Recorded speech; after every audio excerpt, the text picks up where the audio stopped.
Fatou Diom est née en 1968 sur la petite île de Niodior dans le delta du Saloum en pays sérère au sud-ouest du Sénégal. Fille naturelle, elle est élevée par sa grand-mère. Son nom vient du Sine Saloum où les Diom sont des Nyominka. Contrairement à ce qu'exigent les traditions de sa terre natale, elle côtoie les hommes plutôt que d'aller aider les femmes à préparer les repas et assurer les tâches ménagères. Toujours en décalage avec le microcosme de l'île, elle décide d'aller à l'école et apprend le français. Sa grand-mère met un certain temps à accepter le fait qu'elle puisse être éduquée. La jeune Fatou Diom doit aller à l'école en cachette jusqu'à ce que son instituteur parvienne à convaincre son aïeul de la laisser poursuivre.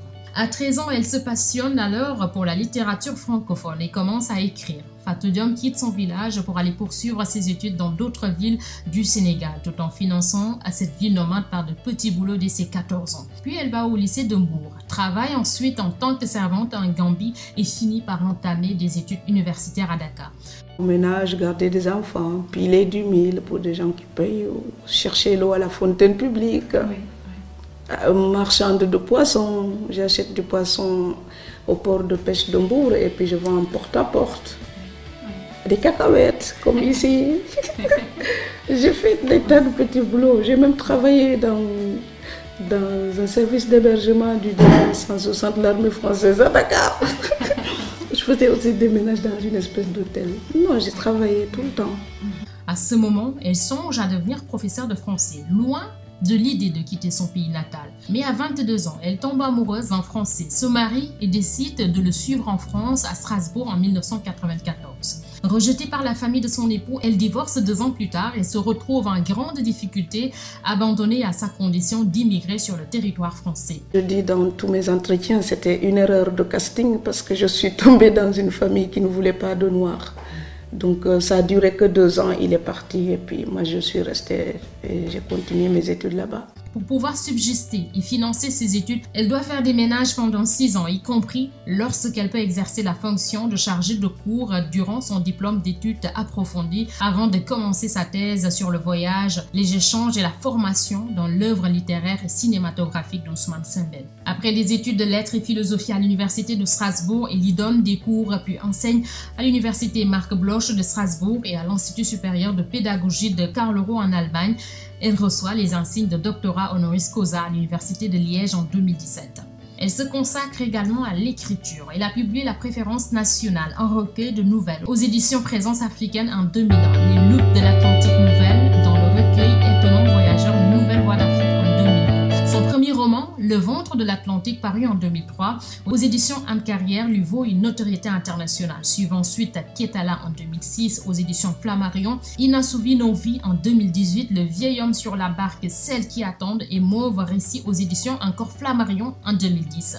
Puis Impossible de grandir en 2013. En 2017, elle publie Marianne porte plainte. En 2019, avec son roman Les veilleurs de Sangomar, elle devient la lauréate du prix littéraire des Rotary Club de langue française. La France et l'Afrique forment le cadre de ses œuvres de fiction. Son style est inspiré par l'art traditionnel de narration tel qu'il est toujours reconnu dans l'Afrique contemporaine. Avec ses descriptions précises et authentiques, un humour impitoyable et le langage tranchant mais nuancé qui la caractérise, elle trace un portrait inquiétant des difficultés d'intégration à l'arrivée en France, harmonisées par des épisodes entremêlés de nostalgie et d'agrément aux souvenirs de son enfance au Sénégal. Une chose, le discours que vous avez, il est encore légitime tant que l'Afrique restera muette. Et moi, aujourd'hui, je voulais m'indigner pour le silence de l'Union africaine. Les gens là qui meurent sur les plages, et je mesure mes mots, si c'était des Blancs, la terre entière serait en train de trembler. Ce sont des Noirs et des Arabes. Alors eux, quand ils meurent, ça coûte moins cher. Ici, j'étais venue en 2008 et j'avais dit, l'Union européenne, avec ses flottes de guerre, avec son économie, je vous dis une chose, si on voulait attaquer nos pays ici en Occident, il y aurait des moyens de se défendre. Donc si on voulait sauver les gens dans l'Atlantique, dans la Méditerranée, on le ferait. Parce que les moyens qu'on a mis pour Frontex, on aurait pu les utiliser pour sauver les gens. Mais on attend qu'ils meurent d'abord. C'est à croire que le laisser mourir est même un outil dissuasif. Et je vais vous dire une chose, ça ne dissuade personne. Parce que quelqu'un qui part et qui envisage l'éventualité d'un échec, celui-là peut trouver le péril absurde et donc l'éviter. Mais celui qui part pour la survie, qui considère que la vie qu'il a à perdre ne vaut rien, eh bien celui-là, sa force est inouïe, parce qu'il n'a pas peur de la mort. Mais c'est exactement pourquoi il faut fermer des frontières complètement. Il faut sauver l'Afrique et sauver l'Europe. Vous ne pourrez pas rester comme vous ne resterez pas comme des poissons rouges dans la forteresse européenne. La crise actuelle nous a démontré ça. Au jour d'aujourd'hui, l'Europe ne sera plus jamais épargnée tant qu'il y aura des conflits ailleurs dans le monde. L'Europe ne sera plus jamais opulente tant qu'il y aura des carences ailleurs dans le monde.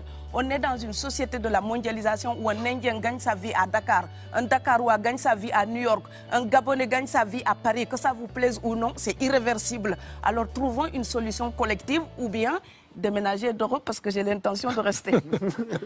Fatou Diom, de par son parcours, inspire aujourd'hui beaucoup de jeunes dans le monde. Malgré les difficultés rencontrées dans sa vie, Fatou Diom a su se frayer un chemin dans un monde où rien n'est donné.